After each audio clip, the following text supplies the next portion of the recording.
오늘 예배에 오신 모든 성도님들 주님의 이름으로 환영합니다. 오늘 6월 마지막 주일이고요. 지금 저희는 성령 강림 절기에 있습니다. 우리 하나님께 이렇게 예배로 왔는데 먼저 찬양으로 하나님을 찬양하겠습니다. 일어나 걸어라.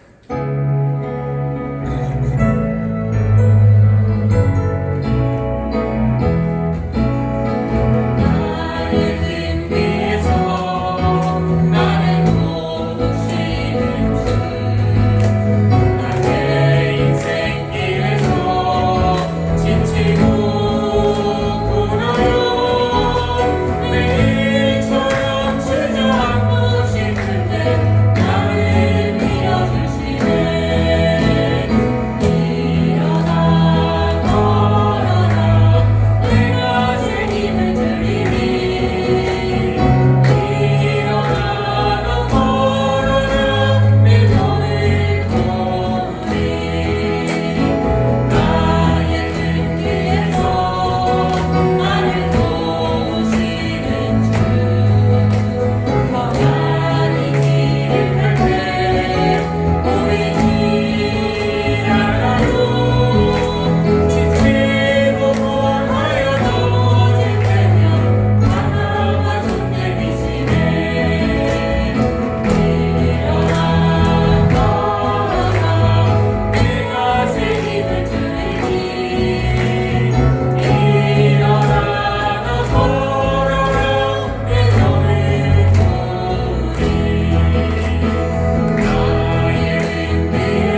걸어가는 동안에 나의 힘을 의지할 수 없으니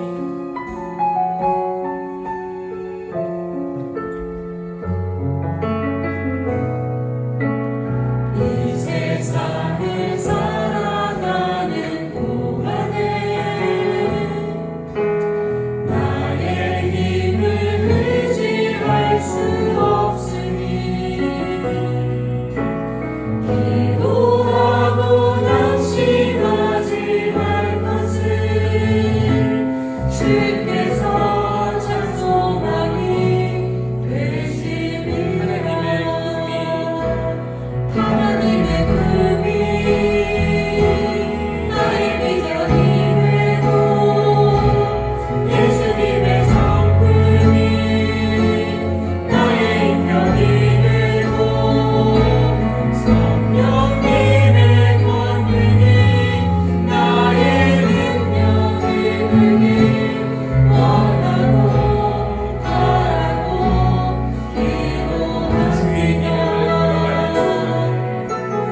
주의 길을 걸어가는 동안에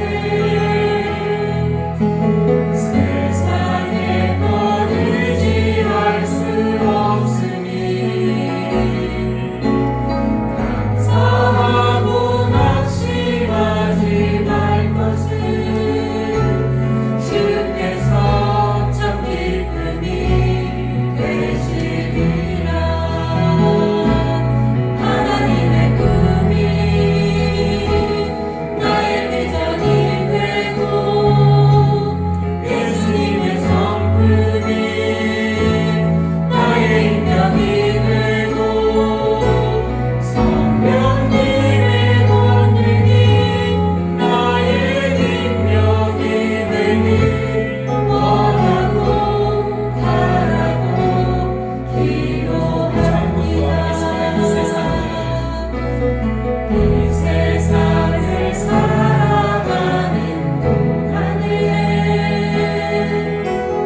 나의 힘을 의지할 수 없으니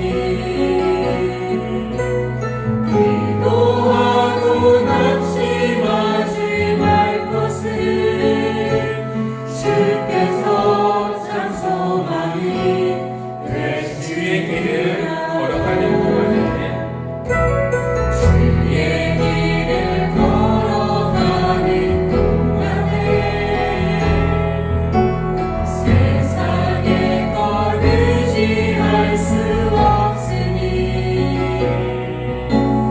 감사하고 낙심하지 말 것을 주께서 참 기쁨이 되시리라.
만드신 하나님 아버지를 내가 믿사오며 그 외아들 우리 주 예수 그리스도를 믿사오니 이는 성령으로 잉태하사 동정녀 마리아에게 나시고 본디오 빌라도에게 고난을 받으사 십자가에 못 박혀 죽으시고 장사한 지 사흘 만에 죽은 자 가운데서 다시 살아나시며 하늘에 오르사 전능하신 하나님 우편에 앉아 계시다가 산자와 죽은 자를 심판하러 오시리라.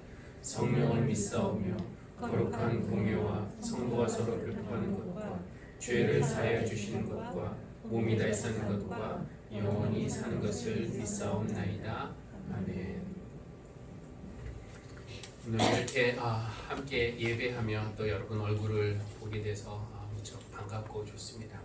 특별히 가영이 아주 오랜만에 오는데 건강한 모습으로 볼 수 있어서 너무 반갑습니다.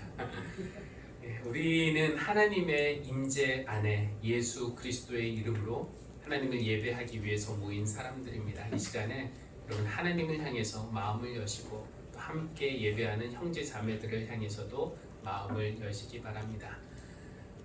며칠 전 한 밤 9시쯤에 교회에서 일을 마치고 집에 가는데 골목 재활용 버리는 거기서 뭔가 시커먼 물체가 있어서 좀 깜짝 놀랐어요. 그래서 보니까 술 취한 사람이 쓰러져 있나 이런 생각이 들어서 살짝 겁이 나서 좀 돌아갈까 했는데 가까이 가서 보니까 사람이 아니라 누군가 버린 이 고릴라 인형 같은 거였습니다. 그러니까 날이 밝았으면 전혀 무서울 것이 아닌데 문제는 어둠이었다라는 생각이 들었습니다.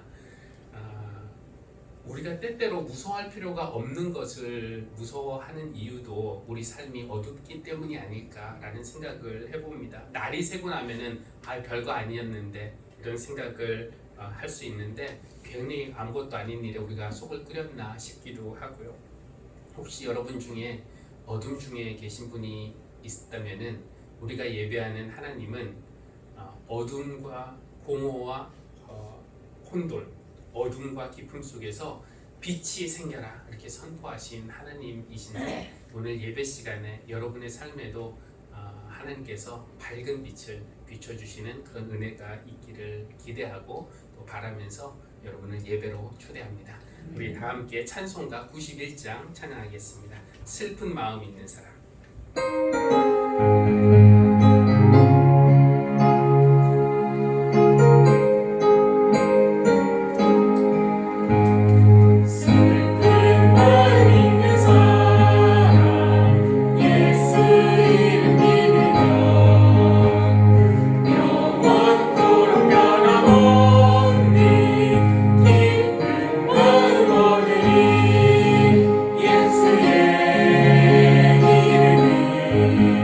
세상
주님, 언제까지 나를 잊으시렵니까? 영원히 잊으시렵니까?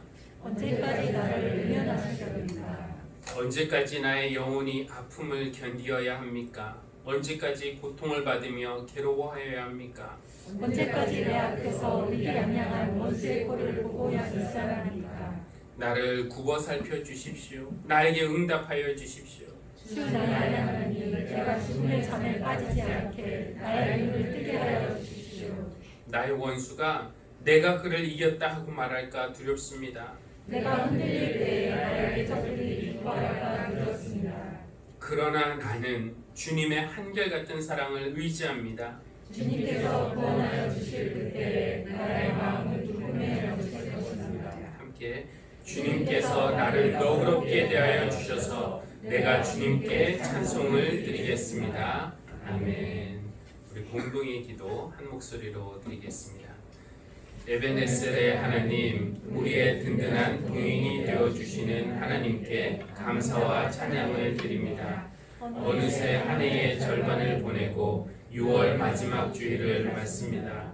지금까지 도우신 것에 대한 감사와 하나님 뜻에 빗나갔던 삶에 대한 후회가 우리 안에서 공존합니다. 새로운 시간에는 후회를 양분 삼아 감사를 더욱 키워가게 도와주십시오.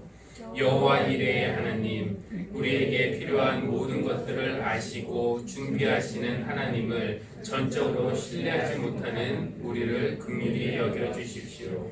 외아들까지 아끼지 않으신 하나님을 신뢰함으로써 모든 무거운 짐과 두려움을 떨쳐버리고 주님을 따르게 하여 주십시오. 예수님의 이름으로 기도합니다. 아멘. 이 시간에 말씀을 듣는 시간인데요. 이정신 권사님 창세기 22장 1절에서 14절이고요. 현가람 성도님 마태복음 10장 40절에서 42절 공독하겠습니다.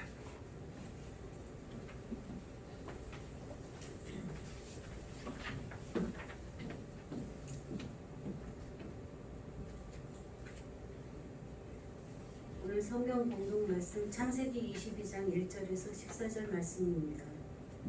이런 일이 있은 지 얼마 뒤에 하나님이 아브라함을 시험해 보시려고 그를 부르셨다.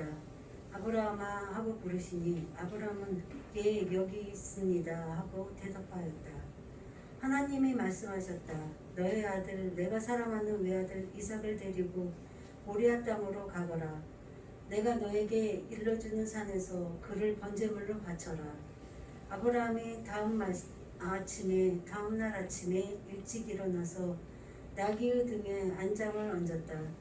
그는 두 종과 아들 이삭에게도 길을 떠날 준비를 시켰다. 번제에 쓸 장작을 다 쪼개 가지고 그는 하나님이 그에게 말씀하신 그곳으로 길을 떠났다. 사흘 만에 아브라함은 고개를 들어서 멀리 그곳을 바라볼 수 있었다. 그는 자기 종들에게 말하였다.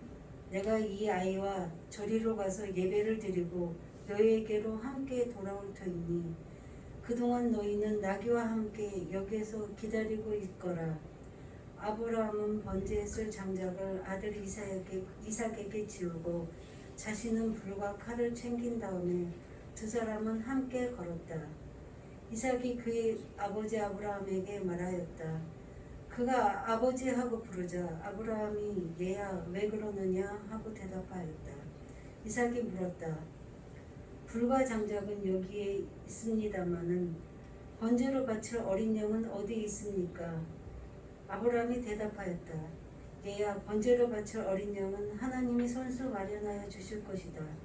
두 사람이 함께 걸었다. 그들이 하나님이 말씀하신 그곳에 이르러서 아브라함은 거기에 제단을 쌓고 제단 위에 장작을 벌려놓았다. 그런 다음에 제 자식 이삭을 묶어서 제단 장작 위에 올려놓았다. 그는 손에 칼을 들고서 이삭을 잡으려고 하였다. 그때 주님의 천사가 하늘에서 아브라함아 아브라함아 하고 그를 불렀다. 아브라함이 대답하였다. 예 여기 있습니다. 천사가 말하였다. 그 아이에게 손을 대지 말아라. 그 아이에게 아무 일도 하지 말아라. 내가 너희 아들 너 외아들까지도 나에게 아끼지 아니하니 내가 하나님 두려워하는 줄 내가 이제 알았다. 아브라함이 고개를 들고 살펴보니 숯불 속에 순양 한 마리가 있는데 흙불이 숯불에 걸려 있었다. 가서 그 순양을 잡아다가 아들 대신에 그것으로 번제를 드렸다. 이런 일이 있었으므로 아브라함이 이곳 이름을 여호와 이레라고 하였다. 오늘날까지도 사람들은 주님의 산에서 준비될 것이다 라는 말을 한다.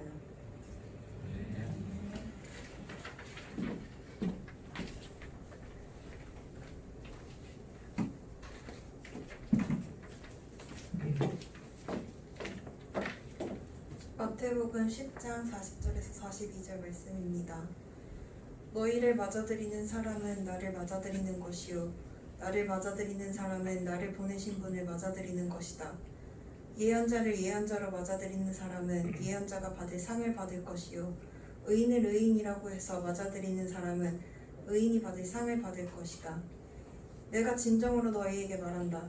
이 작은 사람들 가운데 하나에게 내 제자라고 해서 냉수 한 그릇이라도 주는 사람은 절대로 자기가 받을 상을 잃지 않을 것이다.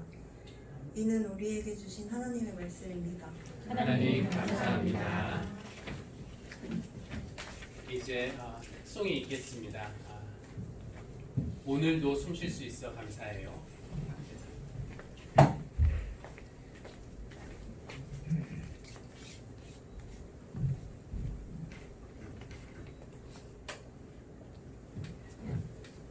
제가 나이미가 저를 닮았습니다. 앞에 무대에 서는 것을 굉장히 공포스러워하는데 저도 그런데 오늘 특별히 용기를 낸 것은 이 찬양을 할 때마다 저희들에게 여러분을 주신 하나님께 너무 감사해서 그 마음을 하나님께 드리고 싶었습니다.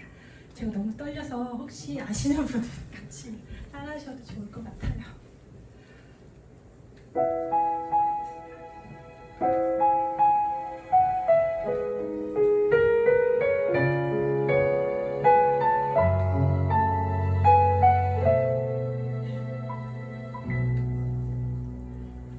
오늘도 숨 쉴 수 있어 감사해요. 내 옆에 누군가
착각은 자유라는 말이 있는데 저는 제 생각하면서 이거 노래하는 줄 알았더니 여러분 생각을 하는 거예요.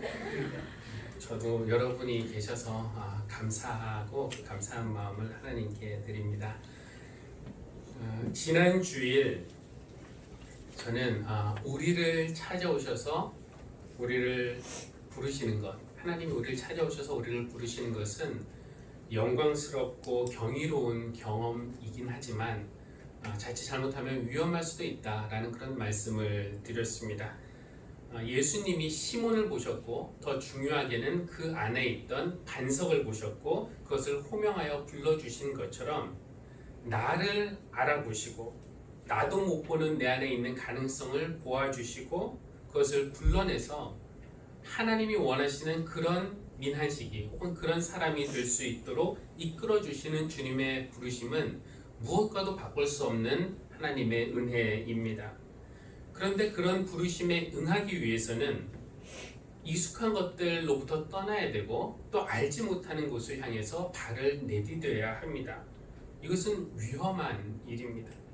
그런 과정에서 조롱과 멸시를 받을 수도 있고 또 미움과 박해를 당할 수도 있습니다.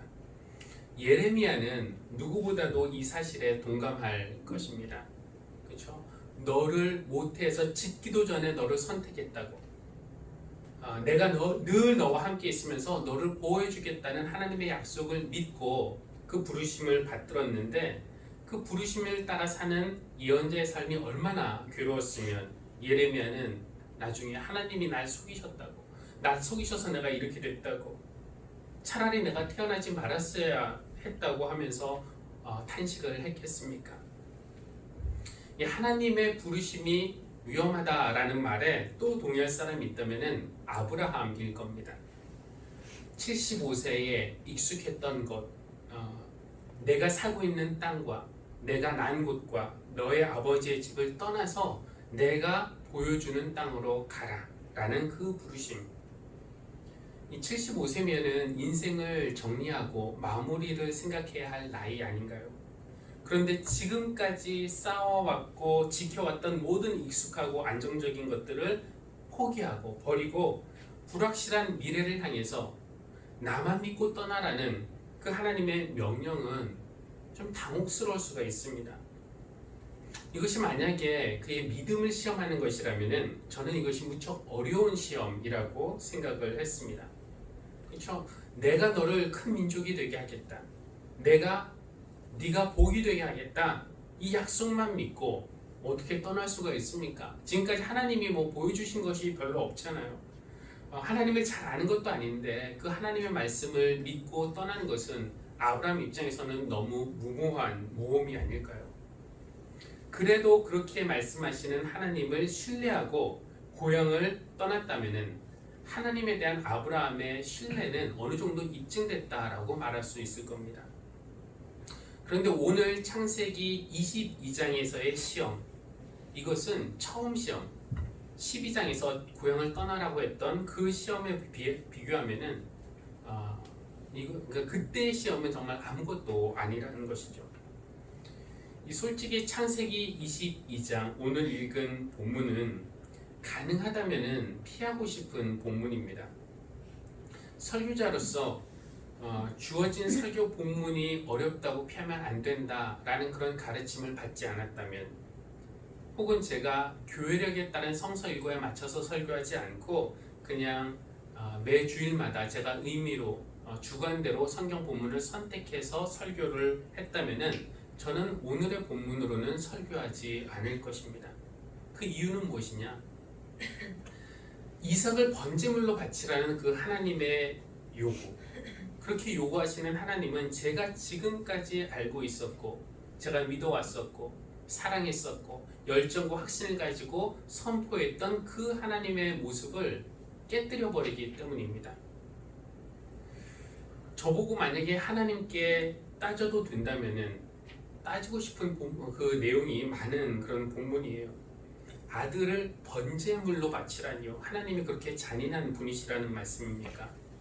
다른 고대 종교에서는 신의 마음을 좀 움직여 보려고, 그래서 자기가 원하는 것을 얻으려고 좀 더 극단적인 형태로 사람을 바치는 일도 있었다고 하지만 우리 하나님은 그런 하나님은 아니시지 않습니까? 제가 믿고 하나님에 대해서 이분은 정의의 하나님, 사랑의 하나님, 평화의 하나님이라는 자부심이 있었는데 너의 아들, 네가 사랑하는 외아들 이삭을 번제물로 바치라니요.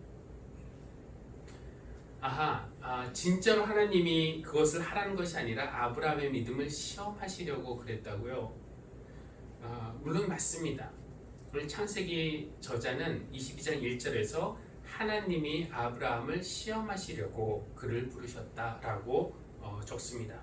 우리는 그것을 읽고 독자로서 하나님이 뭔가 다른 계획이 있구나 짐작하고 이 정신적인 충격을 좀 덜 받을 수 있지만 하나님이 아브라함에게 직접 내가 널 시험하려고 한다 이런 거 안 알려주시고 직접 하시는 거잖아요. 믿음을 시험하시려는 이 하나님의 의도를 전혀 모르고 있는 아브라함은 그 명령을 받고 얼마나 큰 충격에 빠졌겠습니까? 그리고 아브라함이 아들을 결박한 후에 칼까지 들고 나서야, 근데 이 칼을 이 허리 밑에다 들었는지 아니면 머리 위에 공중에까지 들었는지는 모르겠지만 어쨌든 그렇게 칼까지 들고 나서야 하나님이 네가 너의 아들, 너의 외아들까지도 나에게 아끼지 아니하니 네가 하나님 두려워하는 줄 내가 이제야 알았다라고 하나님이 말씀하시는데, 전지전능하신 하나님이라면 그 전에도 알 수 있는 것 아닙니까? 굳이 이렇게 시험을 해야 합니까? 만약에 시험을 하신다고 하더라도 꼭 이렇게 거의 마지막 순간까지 기다렸다가 멈추셔야만 했을까요?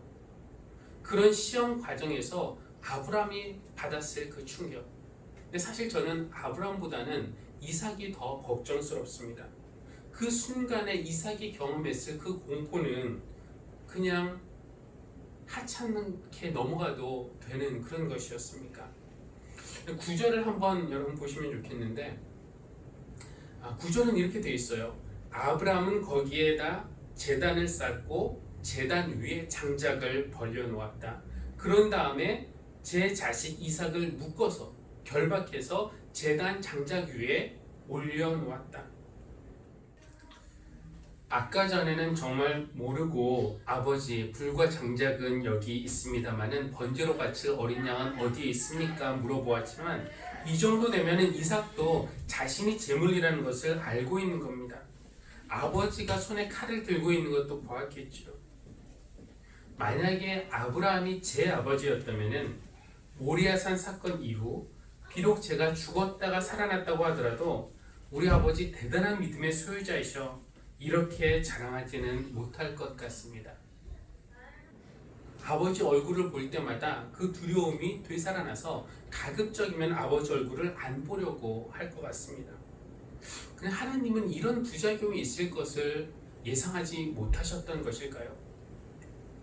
하나님에게 따지고 싶은 그런 내용도 있지만 아브라함도 좀 마음에 들진 않습니다. 아들을 번제물로 바치라는 하나님의 명령을 받은 후에 왜 아무 말도 하지 않습니까? 본인의 믿음과 순종을 증명하기 위해서 아들은 희생돼도 됩니까? 2절에서 그를 번제물로 바치라는 하나님의 명령이 떨어지자마자 3절은 어떻게 되어 있냐면은 한번 보시면은요. 아브라함은 다음날 아침에 일찍이 일어나서 나귀의 등에 안장을 얹었다. 그는 두 종과 아들 이삭에게도 길을 떠날 준비를 시켰다. 번제 쓸 장작을 다 쪼개어 가지고서 그는 하나님이 그에게 말씀하신 곳으로 길을 떠났다. 한번 상상을 해보는데 이 창세기의 저자도 이런 내용을 기록하면서 그것을 쓰는 것이 쉽지만은 않았을 것 같아요. 이 하나님의 명령이 떨어졌을 때 아브라함의 내면에 어떤 격한 감정들이 일어났었는지, 아브라함이 밤새 고민을 했었는지, 부인 사라가 그 고민한 것을 눈치채고 무슨 고민이 있냐라고 물어는 보았는지, 아브라함이 사라에게 그의 고민을 어떻게 숨겼는지 혹은 거짓말을 했는지, 아브라함이 밤새 기도를 했는지, 어떤 내용으로 기도했는지, 사실 정말 많은 것들이 일어났을 텐데 이런 모든 것들을 다 기록하기가 힘들죠. 그래서 오늘 창세기 본문은 아무것도 그런 것은 기록하지 않습니다. 번제물로 바치라. 이 명령이 떨어지자마자 다음 날 아침 일찍 길을 준비하고 떠났다. 이렇게 담담하게 건조하게 기록하고 있을 뿐입니다. 조금이라도 아들을 더 일찍 번제물로 바치고 싶어서 아침 일찍 떠난 것은 당연히 아니겠죠. 아마 밤새껏 한잠도 못 자고 괴로워하다가 그냥 새벽에 그 괴로움 떨쳐버리고 일찍 떠났을 것이라고 보는 것이 맞을 것 같습니다. 그래도 그렇지, 아브라함이 하나님에게 이 일을 제게 하거나 항변도 하지 않고 질문조차 한마디 질문조차 하지 않는 것을 보면은 제 마음이 편하지가 않습니다.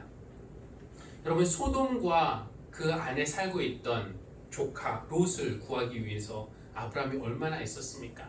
하나님, 의인이 50명만 있으면은 이 성을 멸하지 않으시겠습니까? 아니 45명만 있으면, 아니 40명만 있으면, 이렇게 대담한 협상을 통해서 그 숫자를 10명까지 줄였던 아브라함인데 왜 자기 아들을 위해서는 아무 말도 못하고 있을까요?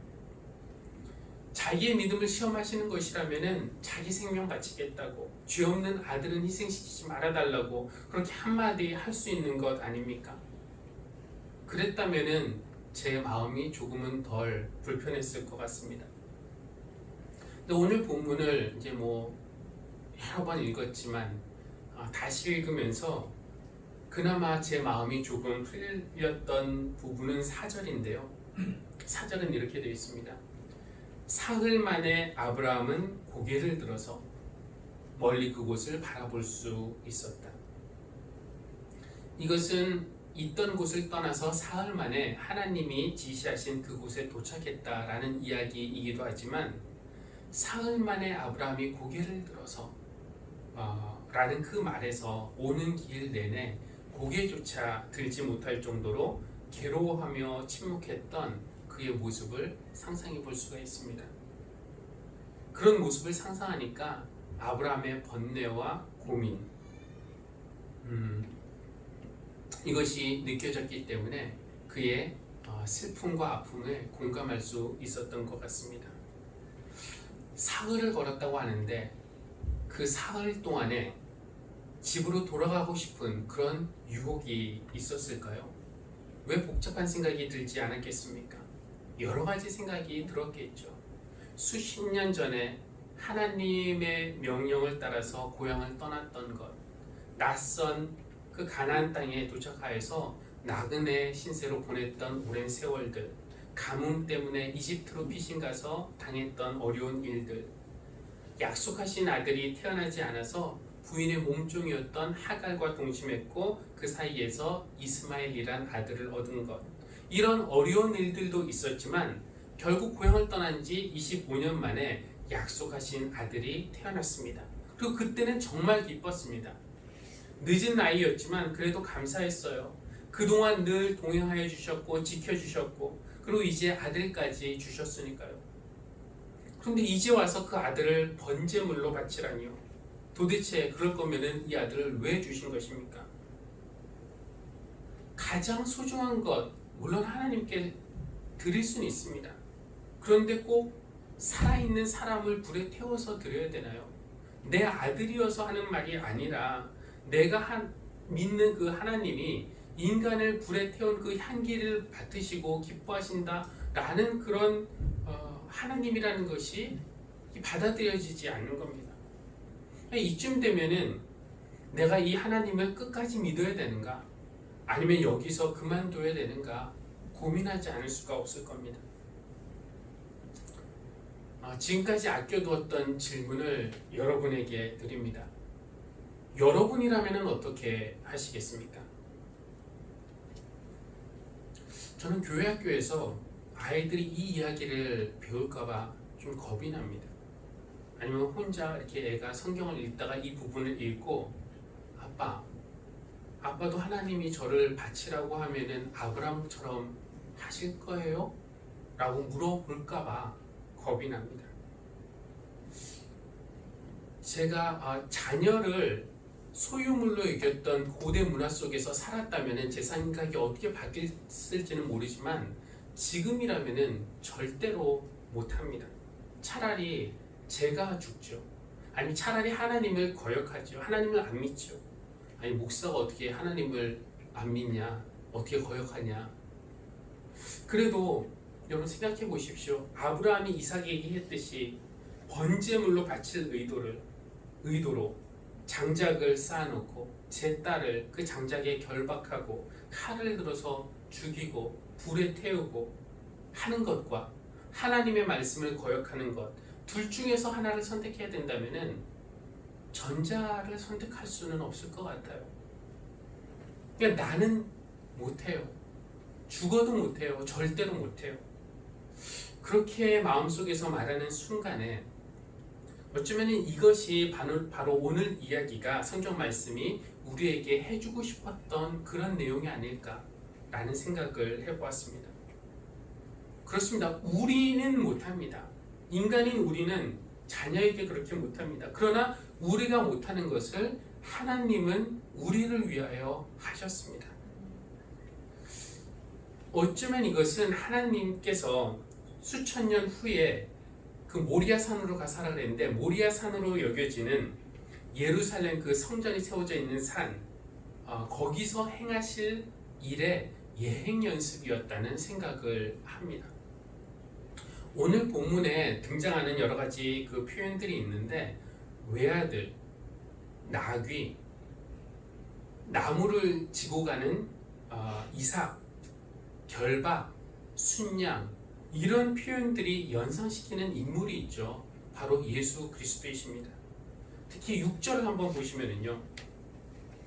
아브라함은 번제했을 장작을 아들 이삭에게 지우고 라는 표현에서 나무 장작을 지고 가는 이삭과 나무 십자가를 지고 가시는 예수님의 모습이 겹칩니다.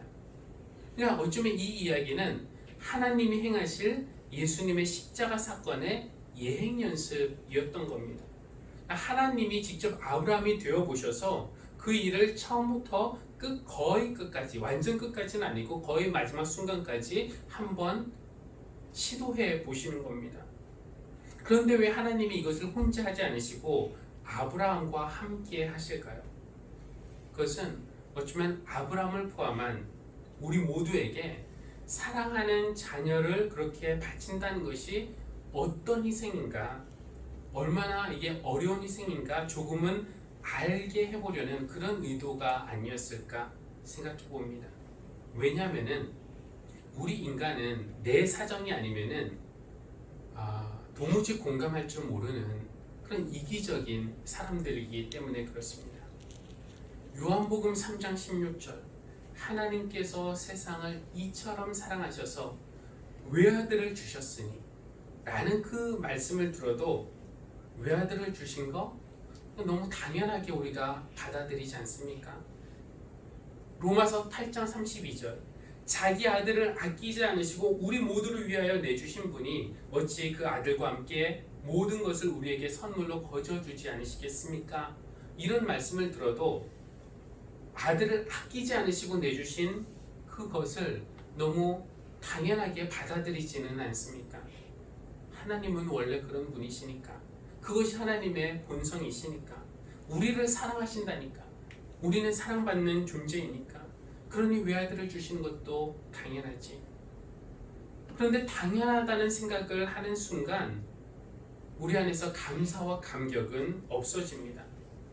그것이 하나님에게조차 그 결정과 그것을 실행하는 것이 얼마나 힘들고 아픈 결정이었는지를 우리가 모르면은 그 하나님이 주신 그 구원이 얼마나 값진 것인지 우리가 알 길이 없는 것이죠. 우리가 실제로 우리 자녀들을 희생시키진 않아도 그런 상상을 한번 해보는 것만으로도 우리는 하나님의 마음이 어떠했는지 그냥 짐작을 할 수가 있어요. 우리는 바치지 않았지만 실제로 외아들을 십자가에서 내어주신 그 하나님의 아픈 마음이 어떤 것이었는지 우리가 조금은 헤아릴 수 있을 겁니다. 하나님에게도 이것이 결코 쉬운 일은 아니었구나. 우리를 위한 구원이 결코 값싼 구원은 아니었구나. 여호와 이레 준비하시는 하나님이 이삭 대신에 수풀에 뿌리 걸린 그 순양을 준비하셨습니다. 우리를 위해서도 준비하십니다. 너희 죄 문제는 너희가 알아서 해결해라 이렇게 하지 않으시고 그 문제를 직접 해결해 주시기 위해서 여호와 이레 준비하시는 하나님은 그 외아들 예수 그리스도를 준비해 주셨습니다. 저에게는 오늘의 이야기가 너희도 아브라함처럼 절대적인 믿음과 순종을 보여라 이런 요구로 들리지 않고 외아들까지 내어주신 하나님의 사랑을 한번 느껴보라는 하나님의 초대로 들립니다. 하나님을 향한 우리의 사랑은 어떻습니까? 외아들은 고사하고 제대로 된 것조차 드리기 아까워하는 인색한 사랑이고, 내가 이 정도 드리면 하나님이 더 많이 주시겠지 기대하고 바라는 계산하는 그런 이기적인 사랑인데, 그것에 비해서 우리를 사랑하시는 하나님의 사랑은 외아들까지도 아끼시지 않는 그런 사랑임을 깨달을 때 그저 너무 죄송하고 황송하고 감사할 뿐입니다. 우리는 할 수 없어요, 절대 못해요 라고 말하는데, 그렇게 믿음이 부족하고 순종 제대로 못하는 우리이지만 염려하지 마라, 너희를 위해서 내가 한다 말씀하시면서 필요한 모든 것을 준비하시는 여호와 이레의 하나님, 우리가 주님의 부르심을 따라 사는 그 삶이 평탄하지만은 않아도 괴롭고 힘들어도 그래도 모든 것 준비해 주시는 그 여호와 이레의 하나님이 여러분 곁에 계시니 모든 두려움과 걱정, 슬픔 떨쳐버리시고 주님의 은혜 가운데서 앞을 향해서 담대하게 걸어나가시는 여러분이 되시기를 간절히 바랍니다. 기도하시겠습니다. 너희를 맞아들이는 사람은 나를 맞아들이는 것이요, 너희를 맞아들이는 사람은 나를 보내신 분을 맞아들이는 것이다. 하나님, 오늘 예수님이 하신 말씀 속에서 우리가 비록 세상 사람들 눈에는 지극히 작은 사람처럼 보여도 예수님은 우리에게 너는 곧 나다, 그리고 나는 곧 하나님이니 너는 하나님이 보내신 사람이다, 너는 하나님의 대사다 라는 그 메시지를 듣습니다. 이렇게 부족한 우리와 동일시하시는 예수님이 우리와 함께 계시고, 또 우리가 도저히 못하는 것을 우리를 위해 기꺼이 하시는 하나님이 인도하시니 지금의 모든 두려움을 떨쳐버리고 주님을 더욱 의지하게 하여 주십시오. 우리를 위해서 외아들까지도 아끼지 않으시는 하나님께서 우리에게 필요한 모든 것을 준비해 주실 줄 믿습니다. 그런 은혜를 당연하게 여기지 않고 감사한 마음으로 받아들일 때 우리 안에 더욱 은혜가 넘쳐나게 해 주십시오. 예수님의 이름으로 기도합니다. 아멘.